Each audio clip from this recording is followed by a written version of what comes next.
विक्रम सम्वत 2063 मा तत्कालीन गृहमन्त्री कृष्ण प्रसाद सिटौला कास्कीको सिग्लिस पुगे। त्यहाँ थिए माओवादी सुप्रिमो प्रचण्ड दम्पति। सोही दिन प्रचण्ड दम्पति सहित माओवादी नेताहरू बालुवाटार उत्रिए। यो यात्रा र अवतरणको जग 7 मङ्सिर 2062 मा सम्पन्न 7 राजनैतिक दल र विद्रोही नेकपा माओवादी बीचको 12 बुँदे समझदारीले निर्माण गरेको थियो।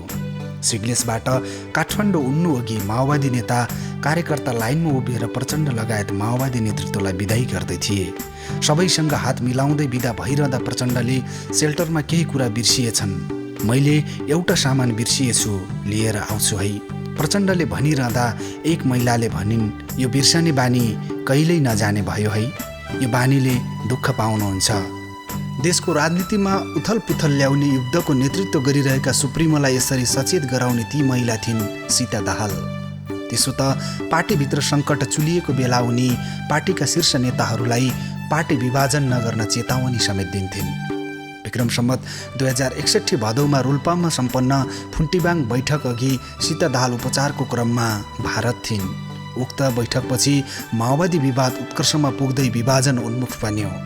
खबर पाउन साथ उनी नेपाल फर्किन्। प्रचण्ड र बाबुराम दुवैलाई सके जति सम्झाइन्। माओवादीले गर्दा संसार पनि हलिएको छ, तर तपाईहरू झिना मसिना कुरामा अड्किएको जस्तो लाग्यो मलाई, उनले भनेकी थिइन्।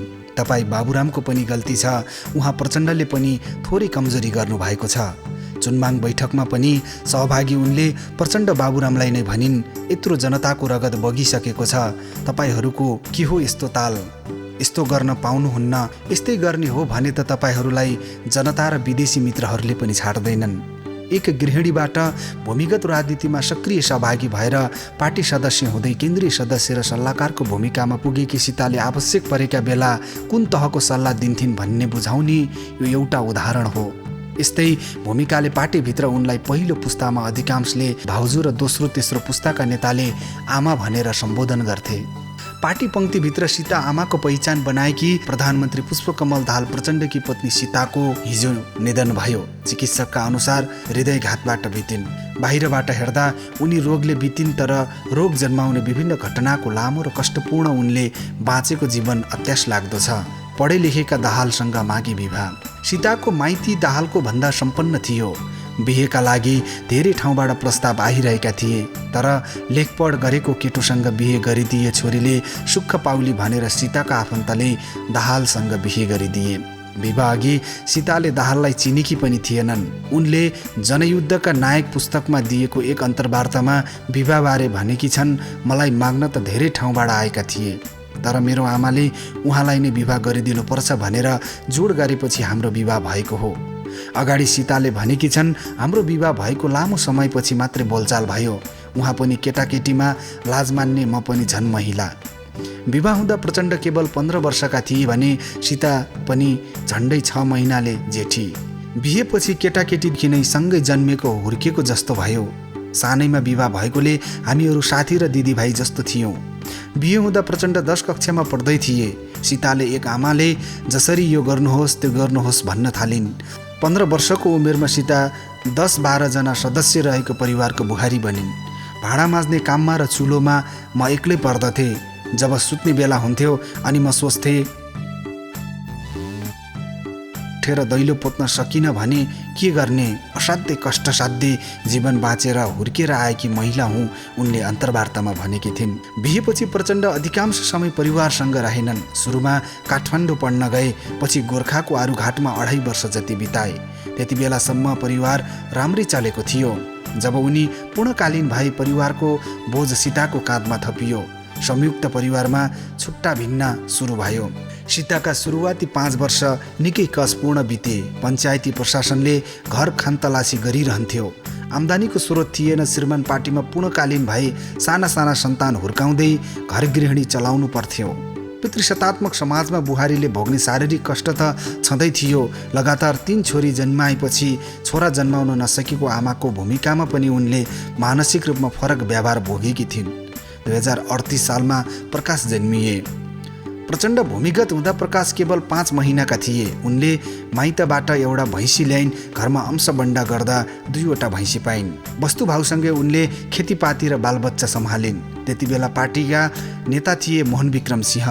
महिलालाई पनि अगाडि बढाउनुपर्छ, श्रीमान श्रीमती एकै रथका 2 पाङ्ग्रा हुन् भन्दै उनले आवाज उठाइन्। बिस्तारै कम्युनिस्ट पार्टीभित्र महिला नेतृत्व अगाडि आउने वातावरण बन्न थाल्यो।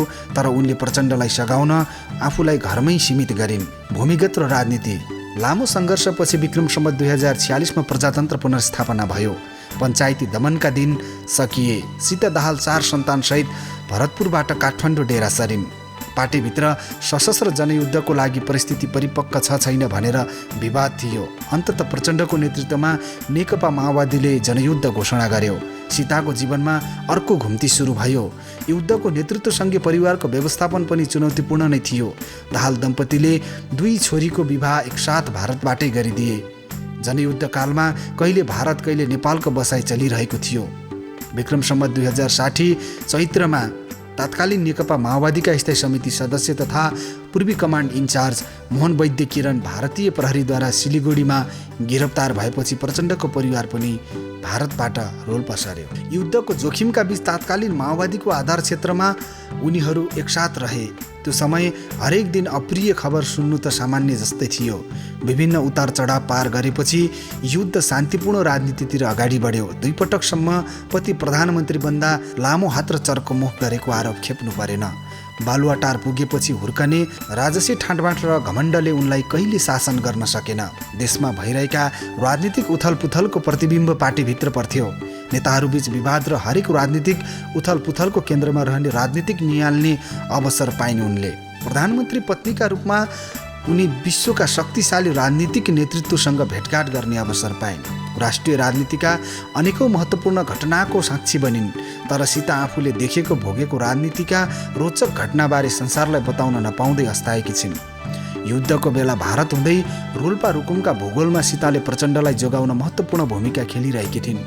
सेल्टर नजिकै बमबारी हुँदा उनलाई लाग्थ्यो उहाँ प्रचण्डको अनुपस्थितिमा जनता पनि टुहुरा हुन्छन्, त्यसैले उहाँलाई केही हुनुहुन्न। तर आज सीता उनी प्रचण्डलाई नै टुहुरो बनाएर विदा भएकी छिन्। वियोगपछि वियोगले लिएको परीक्षा। सन्तान वियोगबाट विक्षिप्त पत्नीको तन र मनको उपचार गर्न प्रचण्डले स्वदेश विदेशका अस्पतालदेखि धार्मिक आध्यात्मिक स्थलमा पुर्याए। कहिले प्रकृतिको काखसम्म पुर्याए त कहिले भगवानको शरणमा। विवाहको 50औं वर्षगाँठमा प्रचण्ड दम्पतिले विवाह समारोह नै आयोजना गरे। पत्नीको स्वास्थ्य लाभका लागि प्रचण्डले सक्दो प्रयास गरे, तर उनी सम्हालिन सकिनन्। प्रचण्ड तेस्रो पटक प्रधानमन्त्री बन्दा त सीता थाहा नै पाउन नसक्ने गरी ओछ्यानमा ढलिसकेकी थिइन्। राजनीतिक उतार चढावका बीच उनको परिवार पनि अशान्त रह्यो।